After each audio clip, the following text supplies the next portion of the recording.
QI, where tonight all I have to say is night-night. Yeah, no, sorry. Too quick. That's the title of the show. Don't forget the staff. Right. Tonight is indeed the night. And joining me to hold hands in the dark are A Night to Remember, it's Holly Walsh.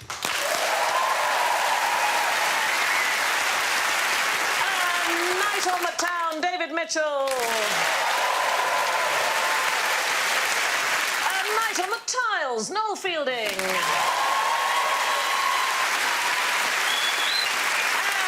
And night after night after night, Alan Davis.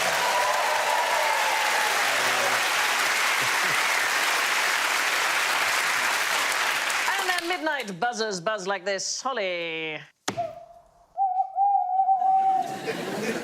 David goes.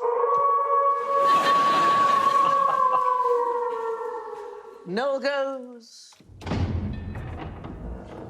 Ooh. Oh, like...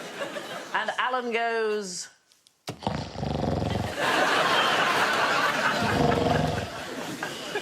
Have you finished? So, what is the most mysterious thing you do in bed? You regrow, you regenerate your body parts, don't you? OK, At but... night. That's what I call it, anyway. What are you doing in there? I'm regenerating! Do you mean that there are bits that are broken? You mend them, is that what you mean? Don't you grow a new liver every 7 years or something? There's no bit of you that is actually the age that you are. No, I think it's every 10 years you're a totally new person. You're totally new, bones, yes, everything. No, you don't grow gums back. Gums recede and they don't come back.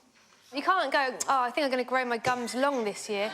It's probably quite good that the gums don't keep growing and growing and growing. Yeah. Imagine having to get them trimmed. That's going to be an extremely bloody... Yeah. What do you do for a living? I'm a gum dresser. Yeah, absolutely. You have to get head to toe in plastic. It's like CSI.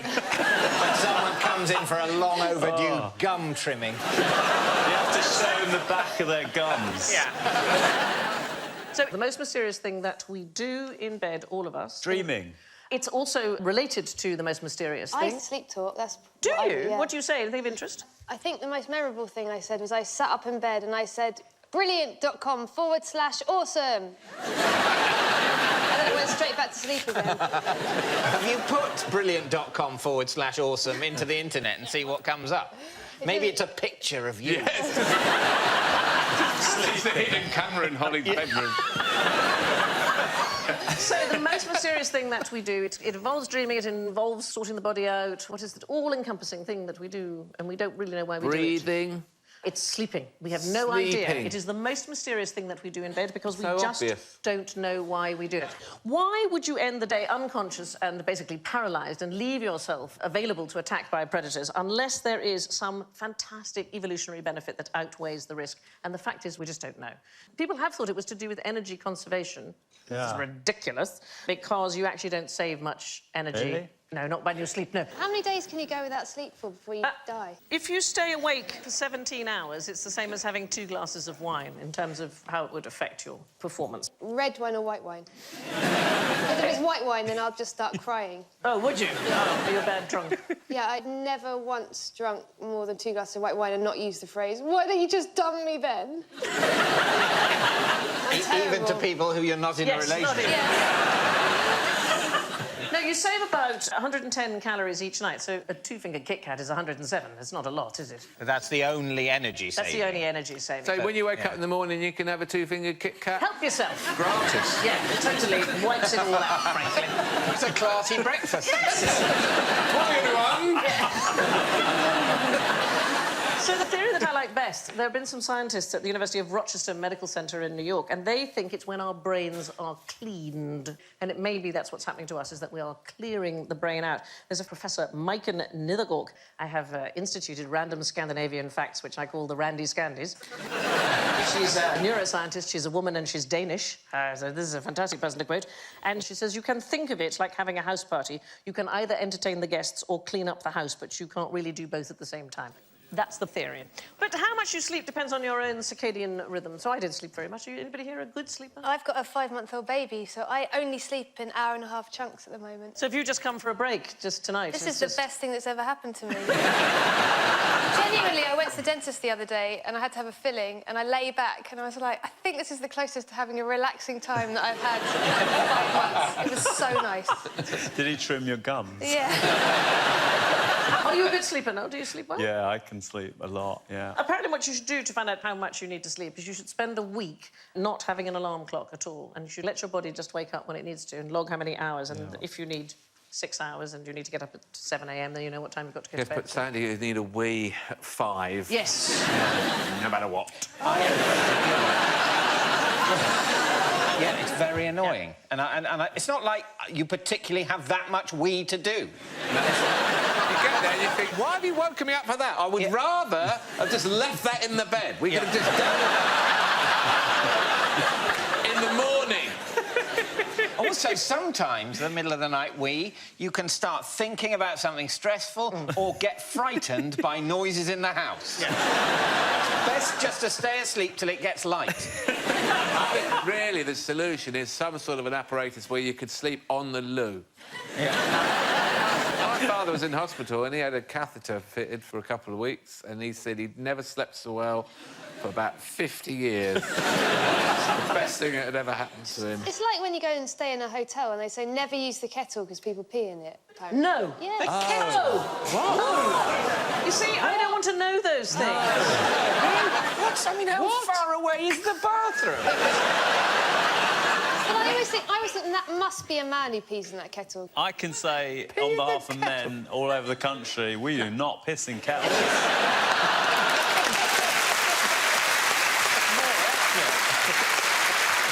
Take a lid off, you've got to unplug it. Those lids are spiteful. Too much effort. I'm not making it up, it's a well-known fact. So when you get to... I wouldn't come on QI and talk bullshit, I'm straight up. So when you go to a hotel room and there's water already in the kettle, that's a bit suspect. Piss. I always get rid of that. To be honest, boiled piss is probably... I mean, it might change the flavour of the tea, but it's not a bacterial threat. It's Green tea. Another thing, never eat the chocolate on the pillow. What's happened? Where's that been? Anyway, moving on. Now, describe the night of the horrified sheep. So it was an actual thing that happened November the 3rd, 1888, and something happened that spooked all sheep over a 200-square-mile area in Oxfordshire. Tens of thousands of sheep panicked, they jumped fences, they ran for their lives. Earthquake. Well, that was one of the theories at the time, that there might have been a small earthquake or something dropped from the sky, but probably what happened is just one sheep panicked. The hospital was just very dark, and the sheep were going, where's my friends? Where's my friends? Have you just gone... And then all the other sheep must be going...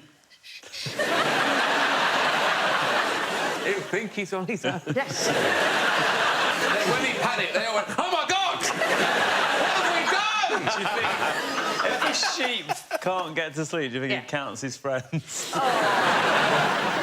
I wonder what the reason was that we decided to count them in the first place at night. Well, it must be really boring to count sheep. Yeah, that sends you off, yes. Yeah. Well, I think you've nailed it. Thanks. The thing is about counting sheep, they look quite similar, so you're never sure if it's the same one coming past. Could just be one sheep on a loop. And they take turns. Yeah. I tell you what I'd love to count, kittens. Ah. Imagine if 70,000 kittens ran past you. That would just be the most adorable thing that ever happened to anyone. See, I really struggle with this. I'm more of a dog person. That's probably why the kittens are all running away from a dog. Yes. I always think that about cats. You know when people say, oh, like an old woman died in her flat and she was eaten by her cats? I mean, could be... What world do you live in, people? Peeing in kettles and old women. 3 days. Yeah. You get... 3 days and your cat will eat your face. Yeah. Because it will have loosened up enough for it to get purchased. Yeah. What sort of show is this? They never say that, do they, about, you know, aged meat on a menu, you know, with a 20-day aged beef. They never use the phrase, it will have loosened up enough to get purchase. That's the thing that the cats don't like. They don't like orange peel. Did you know this? They don't like orange peel. And spiders don't like conkers. Yes. What? Yeah. What, the game? They don't like the Yeah, game. because they get their legs caught between them. I've got 7 now. If you don't like spiders, put loads of conkers in your house and there will be fewer spiders, but still some spiders. So the best plan is to get over the fear of spiders, really. But then there'll be, like, loads of 8-year-olds. Hiding in corners. Yeah, what you lose in spiders, you gain in school children with conkers. 8-year-olds don't like bullies, so just keep some bullies in the house. It's getting quite busy in the house, though, isn't it? I don't like bullies. How are we going to get rid of them? Parental love. So we need more parents. And a school counsellor. Yeah. 24 And hours. some tenderised face meat. Look at this. Here is a night to remember. This is the 9th of November, 1874. The New York Herald front page article reported the wild animals broken loose from Central Park. Terrible scenes of mutilation. The article described 49 deaths and 200 injuries. There's some excellent details in it. It included a sighting of a lion in a church and my favourite, a rhinoceros in a sewer. How do they get it out of the sewer? Never mind that. How did it get in there? It was fantastic. Manhole cover. Must have fallen in. But it wasn't until the very last paragraph that the article concluded. Of course, the entire story given above is a pure fabrication. Not one word of it is true, not a single act or incident described has taken place. It's a huge hoax, a wild romance. And then it went on to ask, that was the reason for the headline, what would we do in New York if this happened? It's one of the most notorious and indeed accidental media hoaxes. But in fact, it just caused complete panic in the streets. Is that a huge risk? In zoos? Well, yes. So you would think that maybe it's something that we don't need to worry about. You've got enough cages. But in February 2016, the Ueno Zoo in Tokyo did their annual test to see what they would do if an animal escapes. And what they did was they got the 27-year-old gorilla keeper called Yumi Tamura to dress up as a zebra. There she is. And there they all are dealing with it. And so, yes...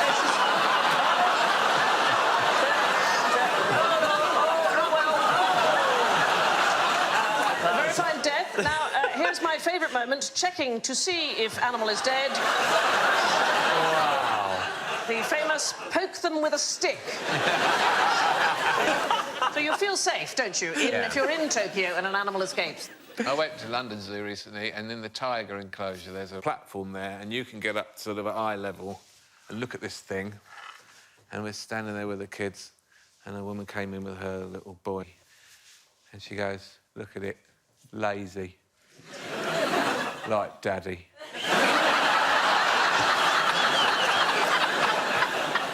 And just wheeled him away.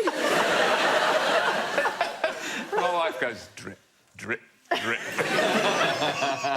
I remember taking my son to London Zoo, and he must have been about 3 years old, and I thought it was so exciting for him, and I was showing him the elephants, and I was showing him the rhinos, and then they were doing some renovations, and the only time he took his dummy out of his mouth, sat up in his buggy and went, "Look, Mum, a digger!" No one knows why tens of thousands of sheep went crazy in Oxfordshire on the night of November the 3rd, 1888. They may have been surprised by the fact that it got dark, or by the news that earlier in the day, Preston North End beat Notts County 7-0. I'm really trying with the football thing, just so... Doing my best. We'll never know. OK, how would a night witch travel? Broomstick. No. I just get an Uber, generally. Daddy doesn't look unlike you. I think I might have met that witch in Camden. So we are heading backwards in time to the Second World War. Is the night witch something military? Is it It a is a code military thing? Yeah. Isn't it? A plane or something? Is it a Soviet Yes, thing? it is a Soviet thing. It is the 588th Night Bomber Regiment from the Soviet Union, and it was an all-female unit, from the mechanics to the pilots, and they were known as the Night Witches. And what's incredible about them, lots of the men didn't want them to fight, so they were all given men's uniforms, they were all made to cut their hair very short, and they were given rubbish aeroplanes. So those aeroplanes that you can see on the side there, they're called Polikarpov PO2 planes, and they're basically made of plywood and canvas. And they were just for training or for crop dusting, that kind of thing. So they had weight restrictions, and it meant they had to fly close to the ground. They meant they couldn't take parachutes. And there was a sort of a whooshing noise because they flew so low. And the Germans said it sounded like a broomstick overhead. And so they called them the Nachthexen, the Night Witches. Amazing, actually. Of course, we had them in the UK as well. Not in quite the same way. They weren't in combat. I had the great privilege of meeting Joy Lofthouse, she was 92 when I met her, and there she is. She was part of the Air Transport Auxiliary. We had 168 female pilots in World War II, and Joy, amongst other aeroplanes, used to deliver Spitfires. She looks good for 92. She does. She does. Witches don't age. I'm 1,000. But Night Witches is a great name, isn't it? It is a great name. Night Witches, it's terrifying. It made me think about the Night Watch. You know that wonderful painting by Rembrandt? They did some restoration work on it, and it was just dark varnish, and they had to rename it the Day Watch, because it's actually, it turns out, it's much brighter than Is that in the museum in Amsterdam? It's in the Rijksmuseum. And there's a bit of it that was missing or something, wasn't it? I think they rehung it and they couldn't fit it in, so they had to cut a bit off. They put it in a room and it wouldn't fit, so they cut them in now. You know, it's worth millions, but they can't. Oh, that's not going to fit. We'll just have to take the end off. That bloke on the end doesn't look important. Where is it? Did they throw it away? Did they keep it? I think they kept it, put it Make back a on, maybe. one very long, thin painting for somewhere else. Yes, exactly. Yeah, if you're coming up the stairs, it would look nice. Or in the bathroom, it would look very nice. So the whole thing about keeping an eye at night, we used to have night watchmen in the UK. In fact, walking around town at night walking was illegal from 1285 to 1827, and they used to employ night watchmen to go around the streets, and you weren't allowed to go around. Until 1827? Until 1827, yeah. 500 years you weren't allowed to go out at night? Well, some places we still have night watchmen. So the oldest town in Denmark, which is called Ribe, we still have night watchmen, and you can hear them at night. They have a song that they sing, and every hour has a different verse, so you can tell what time of night it is. And also keeps you awake, so it's a bit irritating. I went to boarding school and we had night watchmen at the school. Did you? Yes. It was a mixed boarding school to make sure that no one was going to other people's dormitories. Ah, I was in a single-sex school. We didn't have a night watchman, and they should have.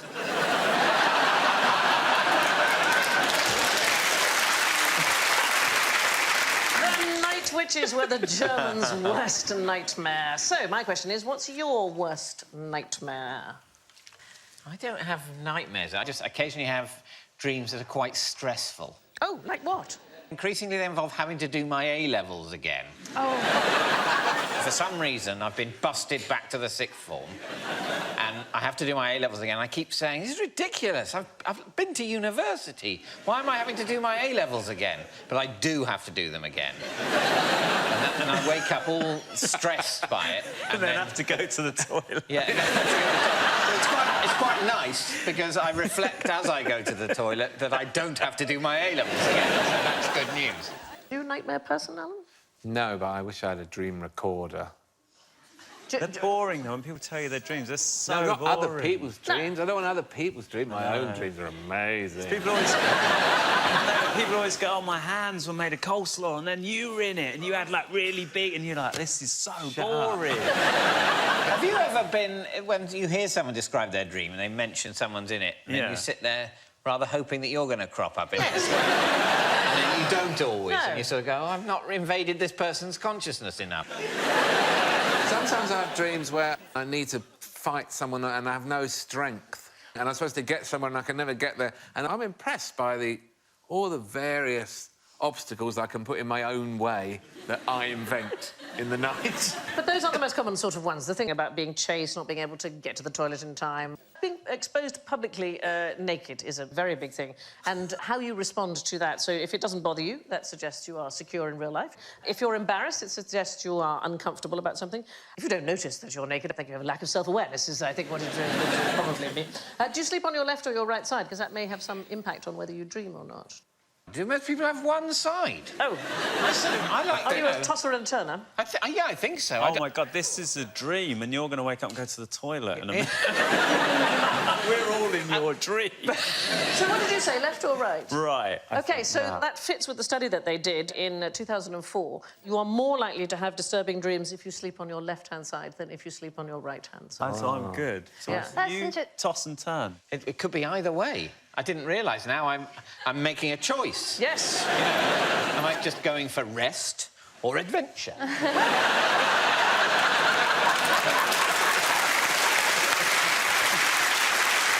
What side does your wife sleep on? I'm not aware of her having a preference for one side So or the other. you have one side of the bed, right? Yeah. Surely... See, Yeah, I'm not an idiot.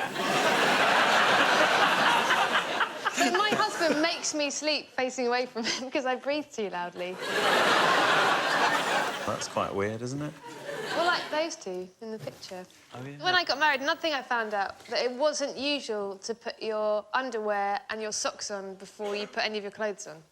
Well, you're supposed to put it on Nobody else. afterwards. No. I thought, Did you marry a superhero? I put my underwear on, Yeah. and then I put my socks on, Right. and then I put my outerwear on. OK, and what's wrong with that? Well, apparently it's weird to put your socks on before you put your trousers and your top on. I think your husband is telling you that things he does are things that everyone does. Yeah. I think it is perfectly reasonable Yeah. to put your socks on before your fine. trousers. It's or also perfectly reasonable to breathe while you're asleep.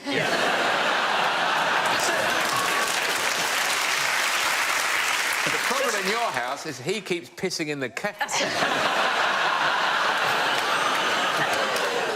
There's a story from 1821 in Paris of a nocturnal apparition. So this guy awoke to see a creature in his room, and he thought it was the devil, so he called for his servant, and then he immediately died of fright.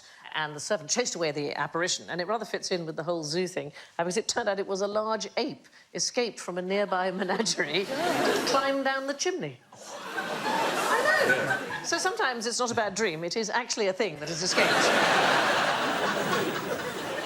Anyway, what is the worst thing you can do on a bed of nails? Fall from a great height. I would think. I'd say an orgy. I'd say to get nailed on some nails would be a terrible thing. Well, here's the thing. So I think you could have an orgy if you were fantastically careful about how you got on and off. Are we talking about the nails or the people? It's about the even distribution of weight across the nails. It is, I did do this. I went you? on a bed of nails with a contortionist. What a night that was. I filmed it. And he showed me how to lie down. It's all right if you're lying down, but he said, be very careful, because your instinct when you get up is to put your weight on your hands. Yeah. And then that really hurts a lot. When I was at school one afternoon, for some reason, some circus skills people came round and tried to teach us all circus skills. I love the heavy note of disapproval in your voice. Absolute waste of bloody time! I was 7. You can learn circus skills later. What I needed was maths. And they came round and said, you know, tried to teach us how to juggle. We couldn't juggle. Tried to put clown makeup on. Some of us had an allergic reaction, you know. But one of the things was the bed of nails, and they taught us how to lie on a bed of nails. And the way you lie on a bed of nails is you just lie on it and it's fine. But it's about getting on and off. You're Yeah. absolutely right. So let's have a look and see, test this out. If you've got a very small bed of nails underneath the desk there, if you bring it out. I'm not going on the bottom. No, well, if you would take a seat. And if you take a balloon and place the balloon on the bed of nails. Now, apply the pressure evenly. Actually, clearly, is there's a condom. See, that's your big problem with having an orgy on a bed of nails. If you press down on the wood evenly, Yeah. it can withstand it for quite a long time. Can I put some real Go weight on, on it? burst it, burst it. Go on, There we go.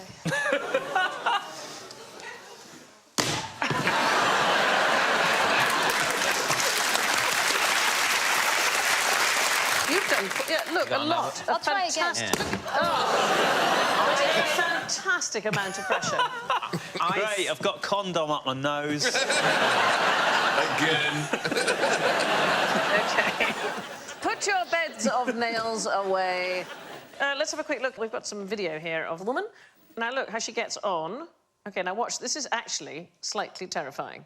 So she lies on the bed of nails, and then an anvil left over from the Roadrunner cartoons.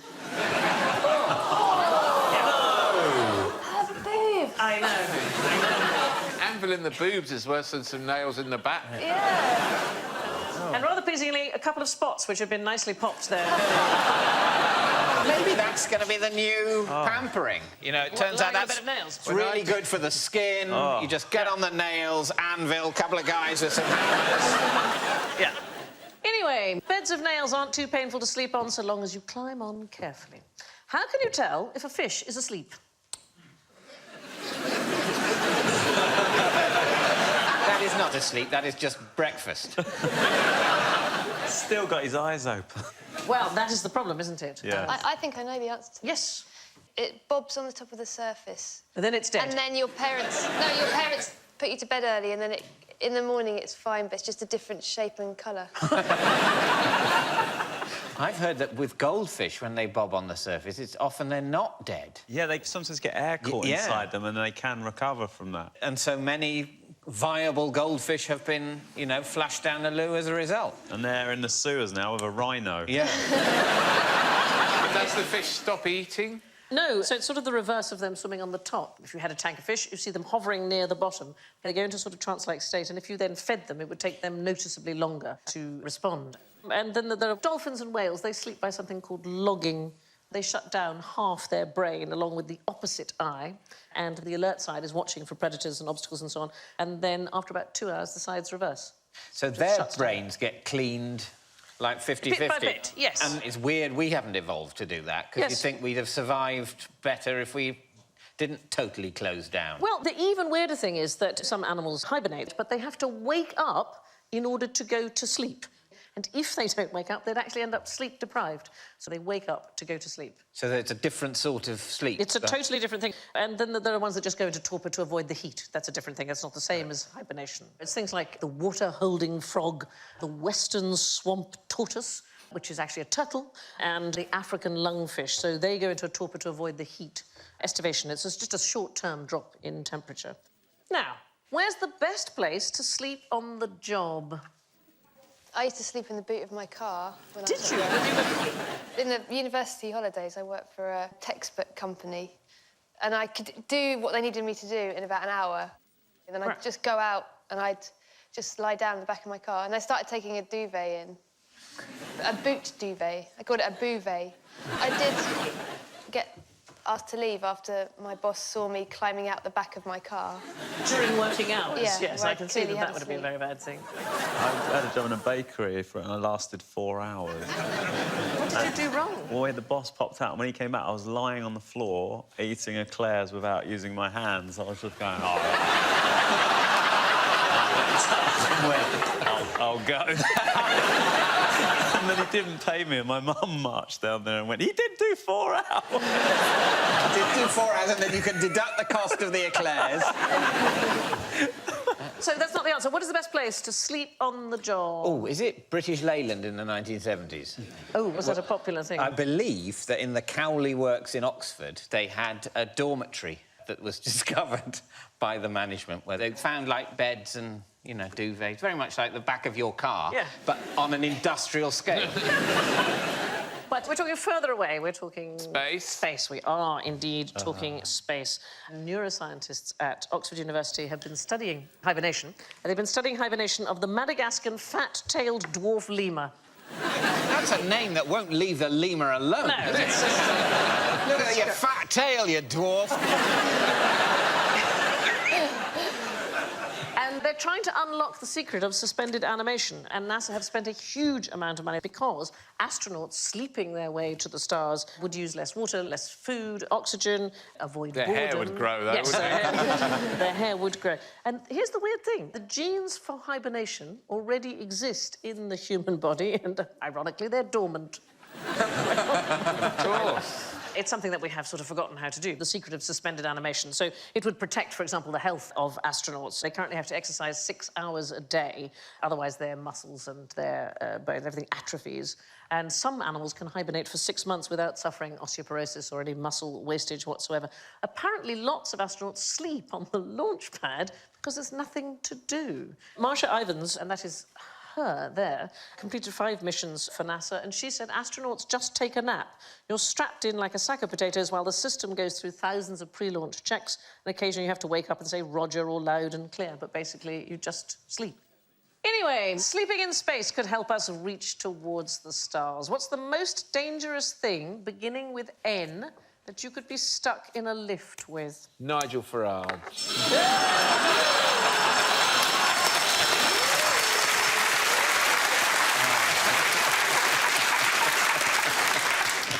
No. Not correct. Nitrogen. Yes, it is liquid nitrogen. Oh, liquid nitrogen.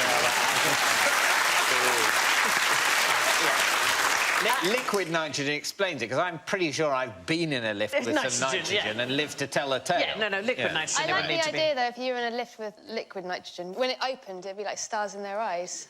No, you could come out as whoever you liked. Yes, I suppose so, except you wouldn't come out, is the thing. It can push the oxygen out of a lift and kill you. So if it is carried in a lift, it has to travel on its own. Basically, what has to happen is somebody has to put it in and then carefully press the button and then shut the doors, and then it goes up to the next floor, down, whatever, and somebody has to wait for it. Why is so much liquid nitrogen needed on so many high floors?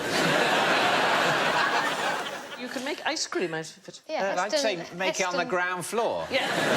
Well, the cafe at Terminal 2 that Heston Blumenthal has at Heathrow, it has to go in a special security entrance and be brought into the lift by Oh, its it's caused so much trouble just for his poxy ice cream. I mean, it does actually make better ice cream because it's smaller ice crystals, so it's smoother. But do you know when it was invented, the idea of making ice cream with liquid nitrogen? 1420s or something, wasn't it? Yes, I love the idea. 1420s. What should we do now? 1890. There was a cookbook called Fancy Ices written by Mrs. Marshall, and she used liquid nitrogen. Now, what does the EU have against nightingales? The noise they make? Yes, it is the noise they make. Why might it be? It's too loud. It's too loud. It breaks They're breaking regulations. Yes, they are. They're breaking EU health and safety rules. There we are. You can have a listen. They're too loud. It's quite piercing, isn't it? That's a male nightingale marking his territory there, and he can sing at 95 decibels, which is the same as a chainsaw. And our health and safety rules for the EU say you shouldn't be exposed to anything over 87. But the weird thing is they've done some research in Berlin, and they have found that birds are now raising their volume by 14 decibels to drown out the city sounds. They're having to... Oh, really? I've heard that in the cities, all the birds are louder. Yeah. Noisy city birds. Yeah. Then they go out to the country. Hello, everyone! Have you got any good worms or spiders? I've eaten nothing but old burgers all week. I must say, I've never heard a nightingale song before, and I'm afraid to say I expected more. I thought a nightingale song was like incredibly beautiful, and that was kind of a irritating, bit pleasant, but also a bit irritating. Isn't there a Vera Lynn song about it? In Berkeley Square, absolutely right. And indeed, the BBC's very first outside broadcaster in 1924, there was a cellist called Beatrice Harrison, and it was a duet with Beatrice Harrison and a nightingale. And she had noticed that nearby nightingales were joining in whenever she was practising, and so she approached John Reith, and he was rather dubious about the idea. But in fact, it was broadcast, and 1 million people listened to her playing along with the nightingale. Now, night draws on. Would anyone like a nightcap? Yes. Ooh.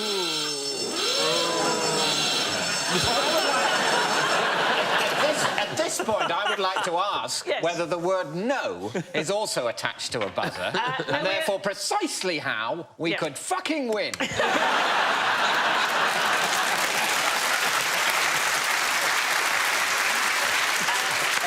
No, You don't want a nightcap, is the answer. You don't want Is it a deadly mushroom or something? Well, it's from around the turn of the 19th century. Condemned prisoners in The judge's Tyburn. black hat? Is that enough? No, it's your own nightcap. Say you were a condemned prisoner in Tyburn and Newgate. You bring your nightcap to the execution, and after having your prayers, the hangman would pull it down over your face in place of a hood. So your nightcap would become... Not this one, because it's quite It's tight. a bit tight, isn't it? That's a tremendous incentive to forget your nightcap, Yes. isn't it? I'm so Yes. sorry. I don't think Oh. this can go ahead. Feel an idiot. Yeah. So the nightcap as a drink is a notion of capping off the evening. That's a different use of it. That kind of nightcap you might very well want, but the idea that you had a nightcap as a condemned person, that you don't want. Although in America, it just means the second game of a doubleheader in baseball. It's known as the nightcap. Now, we step into the dark and stormy night of general ignorance. Fingers on buzzers. Where is this cheese from? I'll give you a clue. It begins with S. Alan. Shropshire.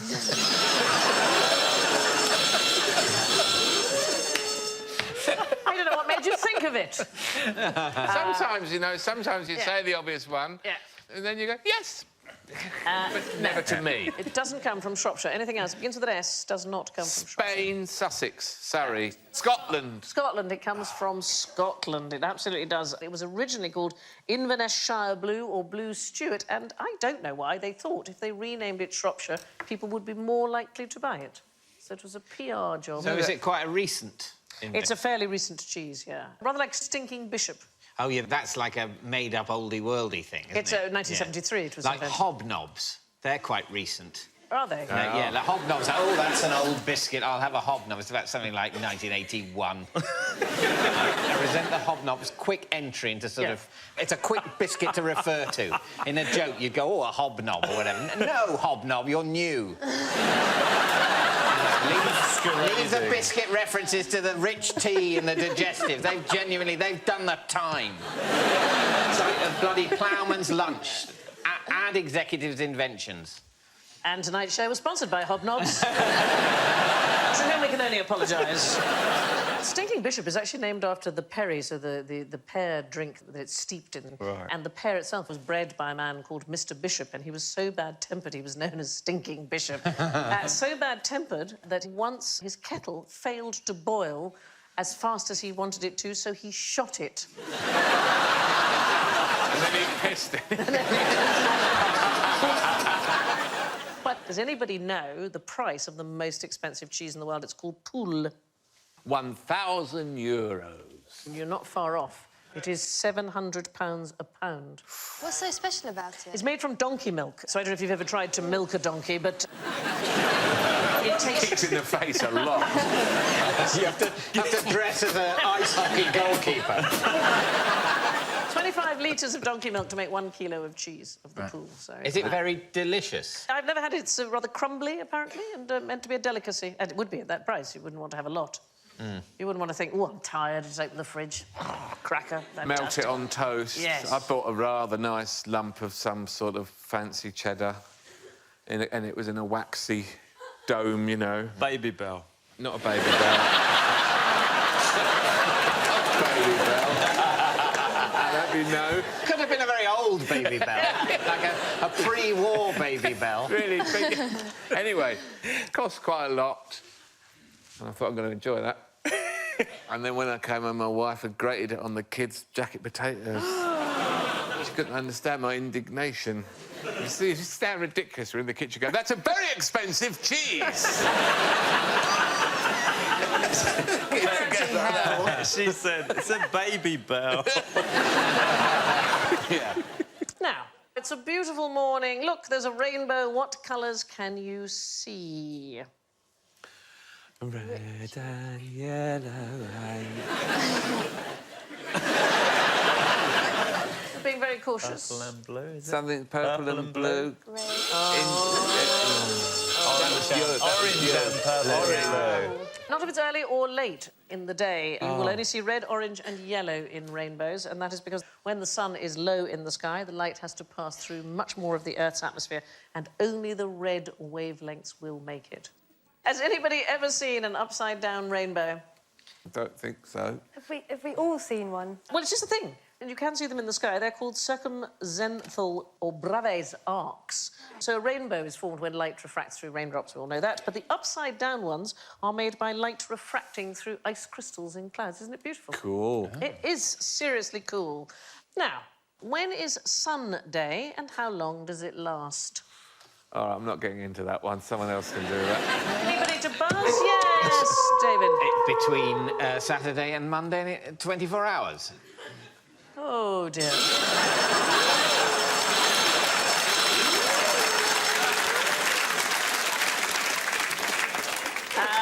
No, is the answer. So it's not Sunday, it is Sunday. Is it the summer solstice? It is one day in the year. Where might they be so thrilled to see the sun?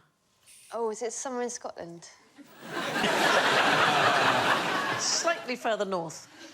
Oh, is it when the sun appears in the end of the Arctic winter or something like that? Yeah, it is. It's in a place called Umanak in northwestern Greenland. It takes place on February the 4th, and it's when the sun first appears after the winter, and it lasts for 6 minutes, but it is so exciting. Farming's going well there, isn't it? Look at their garden. Come on, Titchmarsh, show us your stuff. Looks like where the Thunderbirds live. Why do we live here? I don't know. And they celebrate that day. The school children take the day off and they have hot chocolate and donuts and so on, and they organise sites so that everybody can see the sun. I bet you they still get their tops off when it comes out, like here. Do you think? I think just loads of middle-aged men go out just in their boxer shorts, just to get a bit of a tan. Where does that happen? Every park in the UK. Speaking on behalf of middle-aged men, there's no way we would strip down to our boxers in any park. You two are really making a lot of statements on behalf of all men this evening. Yeah, as are you, kettle pisser. Coming from someone who sleeps in the boot of her own car. Did anybody ever go to that fantastic exhibition at the Turbine Hall in the Tate called The Weather Project, where they just had a large sun? Did you see it? Yeah. Oh, it was amazing. I went to an exhibition at the Tate and it was on pop art, and there was a room that was set aside from everyone else because it was very explicit by this artist called Jeff Koons, who does basically high art but pornography. And this middle-class woman and her 2 kids came up, and the guy on the door stopped them, so this is for over 18s only, you can't come in. And the woman said, I'll go in and have a look and I'll come back out and I'll tell you what I saw. So she went into the room and she came back out a split second later, completely ashen-faced. And I heard her lean down to these 2 kids and she said, what happens between a man and a woman is a beautiful thing. What I saw in that room is of no help to anyone. That's what you said after the circus skills book. I'm trying to get my head around long division. I don't need this bullshit. Don't try and tempt me with hobnobs. Take your unicycle and go! Anyway, let's have a look at the scores. And the winner with a full 3 points. It's Holly!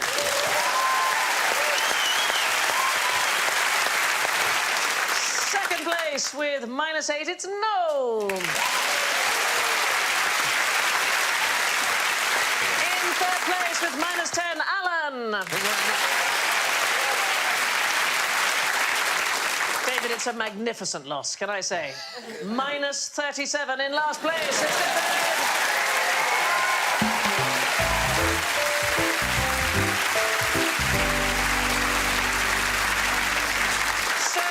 To Holly, David, Noel and Alan, that's all from this quite interesting night, apart from this Neolithic newspaper nugget from the Western Daily Press. A student who woke up after a drunken night out with the words "Barry is a twat" tattooed on his arm says he has no idea who Barry is.